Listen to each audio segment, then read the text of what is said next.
Okay, well, welcome everybody. I'm just going to give a quick overview of pottery supply in Gloucester and its immediate hinterland, and a bit of background.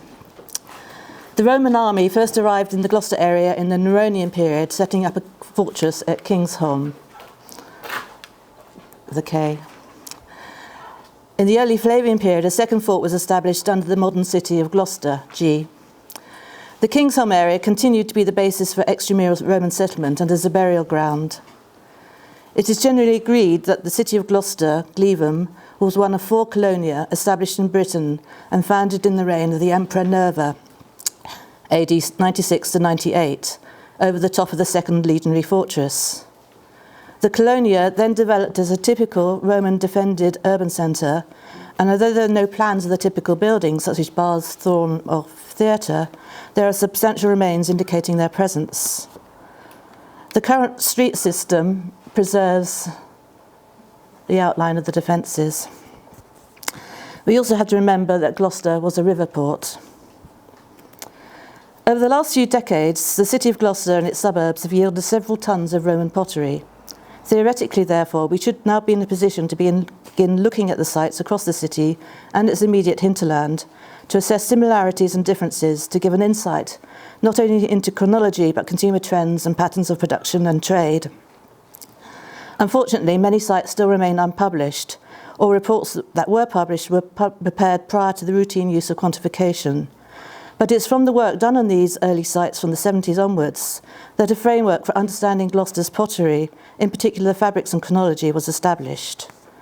This has allowed the original fabric series to be translated into a website to try and ensure some uniformity in future recording.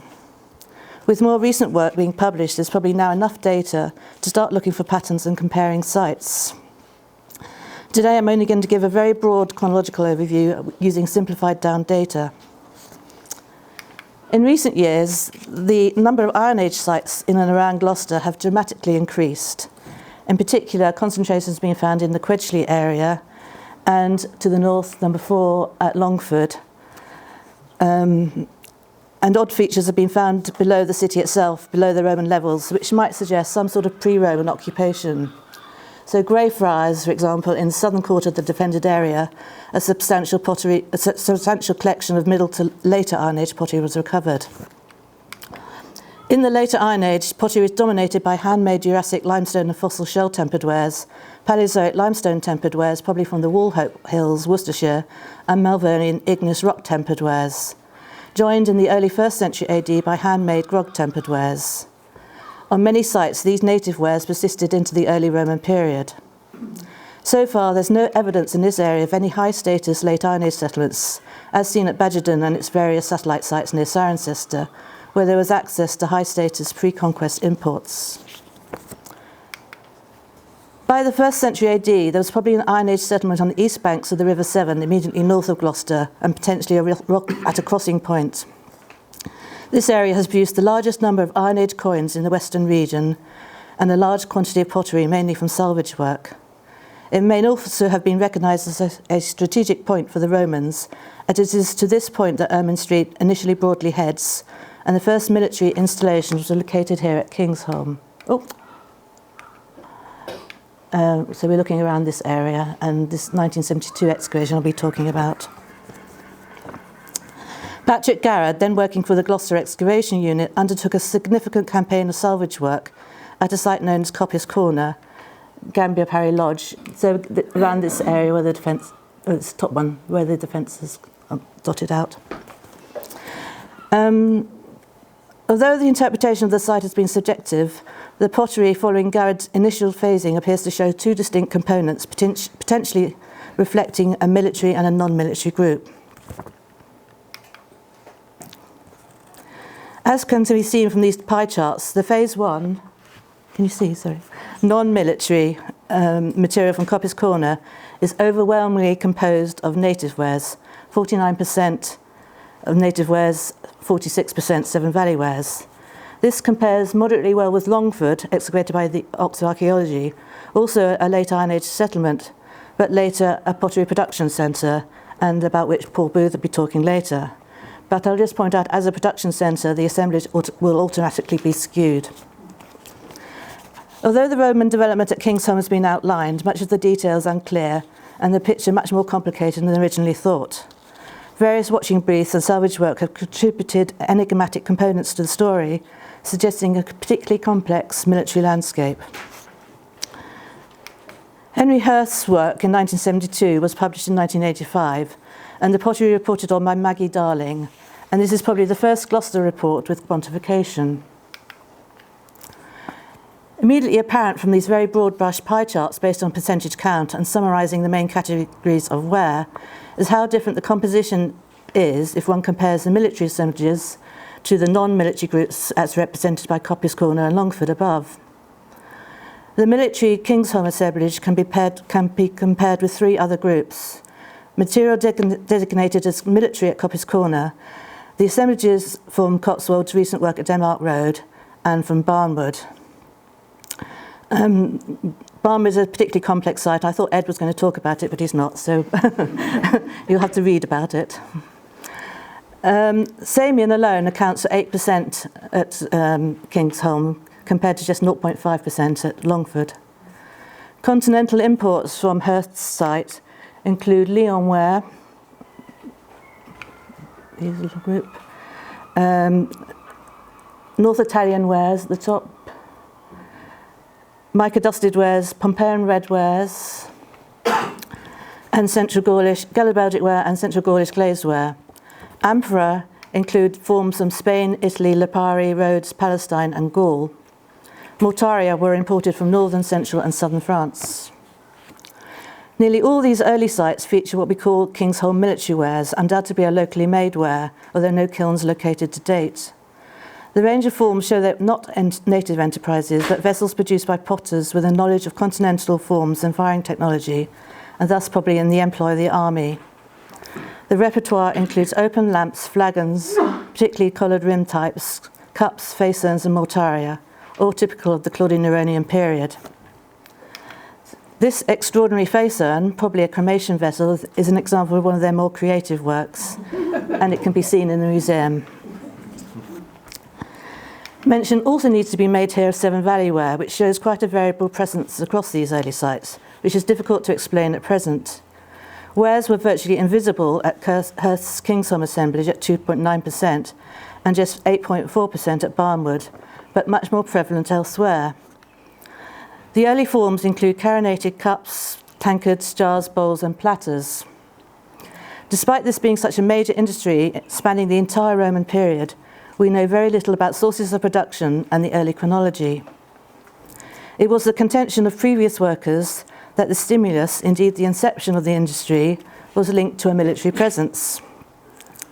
However, the early forms are indigenous in form, so a working hypothesis could be that there was already a local, perhaps dispersed industry prior to the army arriving that saw an opportunity or was commissioned by Roman contracts to rapidly expand its production and supply an emerging new market.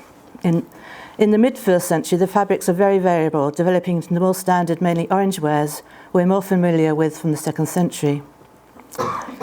A recent archaeological investigation in advance of a solar farm installation near Newent, located on the Severn, 10 miles northwest of Gloucester, has uncovered large quantities of Severn Valley ware, including wasters and seconds and portable kiln furniture, the latter in the form of rectangular kiln bars.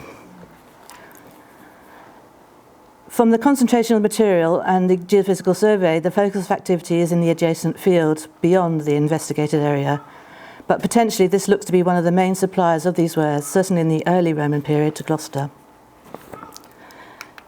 In the early Flavian period, a second fort was established under the modern city of Gloucester, in blue. At this point, the ceramic assemblage changes again, and the local Kingsholm coarsewares more or less disappear, and a number of new locally made products appear in quite different fabrics. We now know of at least 4 kiln production sites, 2 close to the city at Berkeley Street and the College of Art, now Glosscat, 1 under Kingsholm Rugby Ground, and Longford, which is up at the top, up there. All these sites appear to be producing quite a similar range of fabrics and forms, and at present appear to be broadly contemporary. The Berkeley Street kiln is unusually located within the defences of the Roman town. The kiln was of an updraft type with a solid clay tongue support projecting from the back wall of the oval-shaped firing chamber. The vessels have a distinctive Flavian aura. The incidence of pottery from earlier levels suggests there could have been an earlier production of these wares, here or elsewhere. The two kilns at the College of Art site in Brunswick Road, which is opposite the museum, were initially excavated by Bernard Ross in the early 70s and then subsequently re-investigated as part of a larger project by Cotswold Archaeology. Both this and the both this and the Longford kiln share these unusual tubes, which you'll be able to have a look at later. All these kilns seem to be producing one basic fabric, a hard, finely micaceous ware, Gloucester TF11A, which is fired in both oxidizing and reducing conditions, producing orange, black or grey wares. Certain vessels, particularly flagons and mortaria, had a white slip, and a small number of vessels a micaceous slip. The range of forms includes jars, hemispherical bowls, mortaria, beakers, platters, lids and flagons. Berkeley Street also produced a fine example of a lamp chimney. The inferred kiln site at the Kingsholm rugby ground, based on a number of wasters found in the watching brief, was producing the same fabric in the form of rusticated jars, amongst other types. All these kilns seem to have been functioning in the Flavian Trajanic periods, producing a similar range of forms, perhaps related to serving the military market, but continuing to serve the early colonia.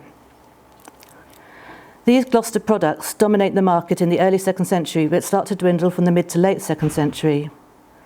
One noticeable feature of the later wares is the increased incidence of grey over oxidised products. It could be speculated that this was to keep hold of a flagging market in the face of the competition from the growing Severn Valley ware oxidised wares, which start proliferating greatly from the early 2nd century, becoming much more standardised in product and output. A great range of amphora continued to feature in the early colonia assemblages, and Berkeley Street yielded sherds of Rhodian, Canidian, Italian, Spanish, Gaulish and Palestinian types.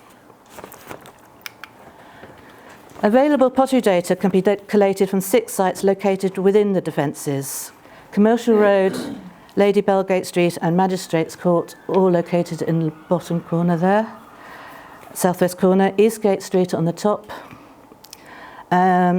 Greyfriars in the bottom corner where the Iron Age settlement stuff was found, and Berkeley Street over here.